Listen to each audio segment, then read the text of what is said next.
Jadi, beberapa waktu kemarin, Muhaimin Iskandar atau yang lebih kita kenal dengan nama Caimin mengusulkan, menyampaikan sebuah pernyataan yang sedikit kontroversial. Beliau melontarkan ide agar jabatan gubernur di negara ini sebaiknya dihapuskan.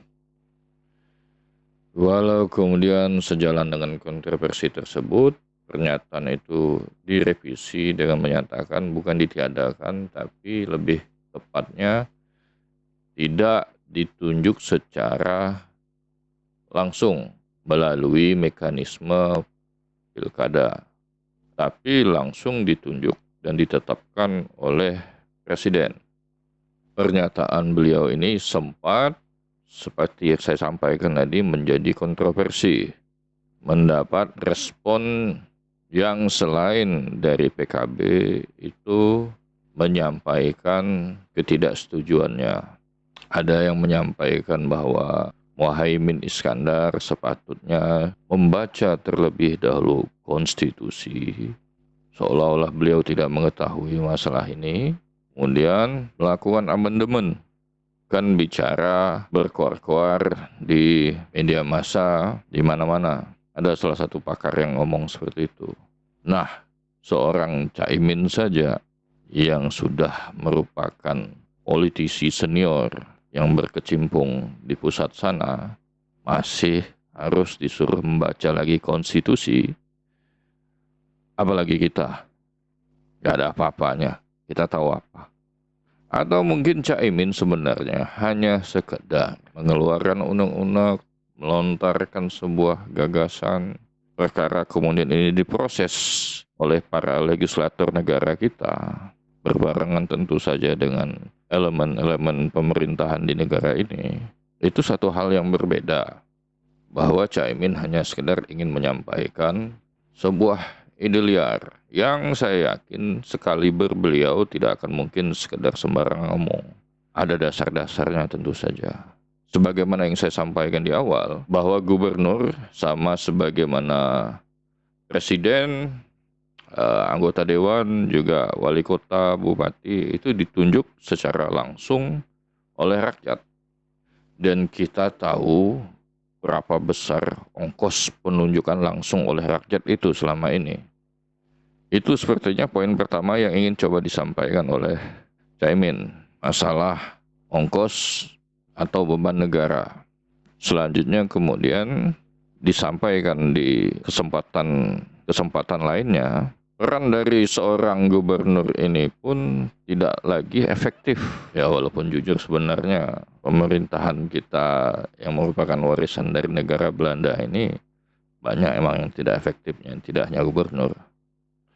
Bahwa gubernur yang hanya merupakan kepanjangan tangan perantara antara pusat, presiden maupun DPR RI, dengan yang ada di daerah, baik itu bupati, wali kota, dan juga DPRD kabupaten maupun provinsi ya, itu bisa kita potong dengan mudah tanpa mempengaruhi keseimbangan hubungan antara pusat sama daerah.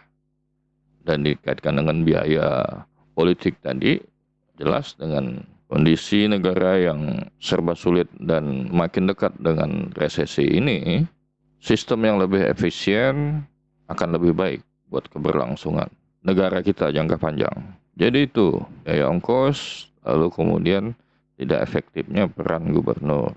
Ini juga dibantah oleh beberapa pihak juga, bahwa tidak benar gubernur memiliki peran yang penting, dan seorang Muhaimin Iskandar kui tidak pernah jadi gubernur.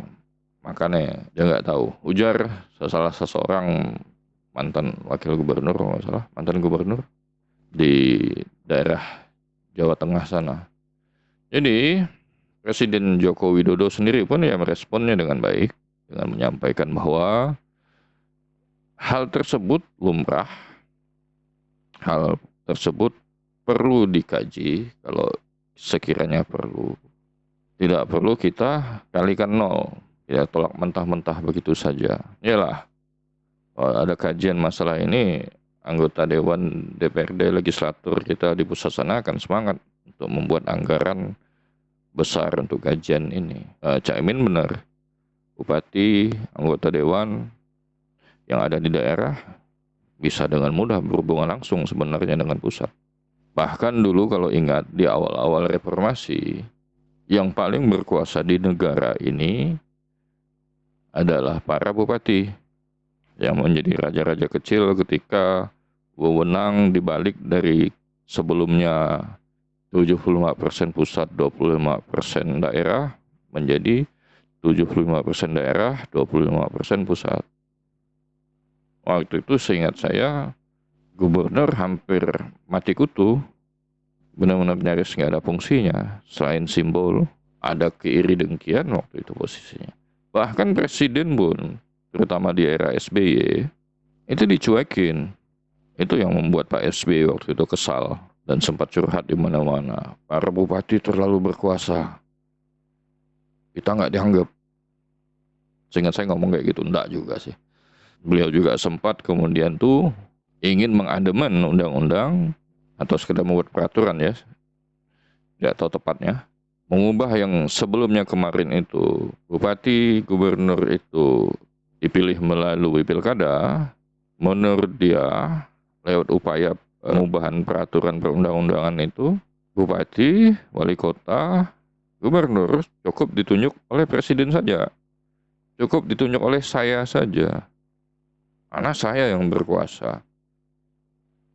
Kalian kok saya nanya saja, memperkaya diri, gak bagi-bagi ke saya. Bagi tapi dikit banget.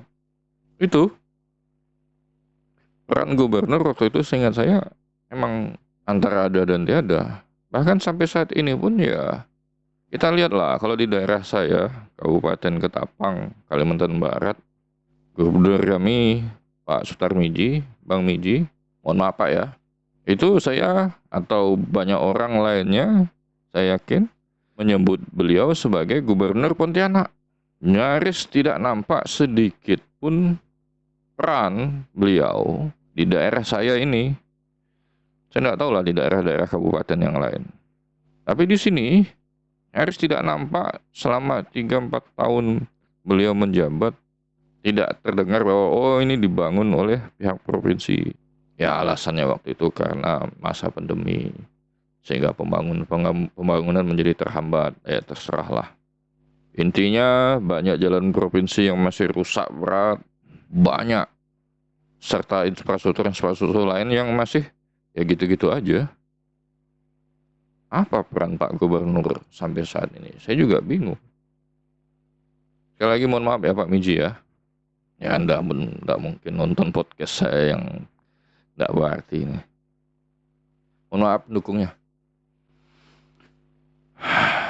Lalu, oh ya Ridwan Kamil. Jauh ya Jawa Barat. Tapi contoh saja yang saya baca di sosial media, aslinya sih saya tidak begitu paham. Diserang oleh netizen yang berasal dari daerah Jawa Barat itu sendiri, di Twitter, di Instagram, terutama masalah pengelolaan kemacetan yang ada di daerah mereka, terutama di daerah Bandung ya. Ya kita bisa komplain kepada wali kota Bandungnya, tapi ya kalau gitu peran gubernur apa? Kemudian masalah tingkat keamanan. Sekarang katanya lebih ngeri daerah Jawa Barat sana. Bandung sana. Banyak geng-geng motor yang kejam dan bengis, banyak begal. Di Jogja juga hampir mirip nih situasinya saat ini. Tapi Jogja karena saking kecilnya masih nggak terlalu gimana-gimana lah gaungnya ya. Cuma memang di era keterbukaan sekarang, di era semua orang memiliki handphone yang berkamera, itu kita bisa dengan mudah menemukan, melihat borok-borok yang ada di kota Jogja. Dulu nggak bisa. Kejadian seburuk apapun yang ada di Jogja tetap di Jogja. Nggak pernah tersebar di sosial media atau di media massa, nggak ada. Waktu itu Pak Sultan yang merangkap menjadi gubernur berhasil mengendalikan. Sekarang sepertinya sulit. Tapi untungnya Jogja sendiri gubernur itu nggak perlu dipilih langsung lagi. Sultan ya gubernur, gubernurnya ya sultan. Sih, nggak ada masalah. Nggak perlu itu ditunjuk langsung juga. Yang bermasalah ya tentu saja yang mengaitkan dengan ide demokrasi yang seharusnya tidak lagi bersentuhan dengan dunia-dunia monarki. Sah-sah saja. Dari akademisi, dari mereka-mereka yang berkepentingan dan ingin mendapatkan hal yang lebih, ya sah-sah saja. Terus kemudian Pak Ganjar, Gubernur Jawa Tengah, yang saat ini lumayan populer ya. Selalu muncul di lini masa sosial media milik saya, Twitter ataupun IG. Ya, beliau berhasil lah mencitrakan seorang pemimpin bagaimana. Tapi masalah-masalah dia bukannya sedikit. Banyaklah kasus pertambangan-pertambangan, kemudian pembangunan-pembangunan yang tidak disetujui oleh rakyatnya.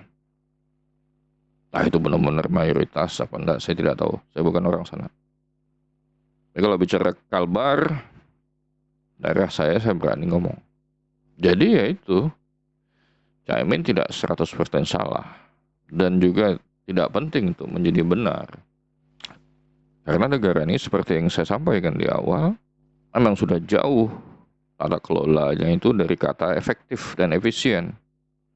Banyak pemborosan yang kayak bagaimanapun seorang Joko Widodo berusaha untuk mengemasnya untuk efektif, pada kenyataannya tidak. Dari mana saya tahu, dari mana saya melihatnya, nah ini agak sulit. Karena sebaik apapun sistem yang dibikin oleh pihak Jokowi saat ini, yang serba-serba elektronik itu, lelang segala macam, pada akhirnya ini buatan manusia biasa dan Indonesia saking luasnya, sehingga pengawasan menjadi gak bisa total. Banyak celah-celah yang bisa ditemukan dan bisa terjadi penyelewengan, terutama terkait penggunaan anggaran, yang kemudian pada akhirnya kalaupun menjadi kasus, hanya akan berhenti dan selesai di balik meja hijau. Nah, begitulah negara kita. Jadi bukan masalah bupati, gubernur, presiden, jabatannya enggak. Salahnya kepentingannya apa dulu di balik ini. Caimin sendiri apa kepentingannya? Apa sekadar ngalur ngidur? Atau ya ada hal yang tidak membuatnya puas? Apa kurang gubernur yang berasal dari partai beliau? Nggak tahu, dan saya suka mengatakan ini tidak penting sama sekali. Apapun itu, tidak akan ada yang benar-benar berubah dari negara yang seluas dan sebesar ini, yang dikuasai hanya segelintir kelompok, dan masyarakatnya pesimis, apatis, ngomong doang seperti saya.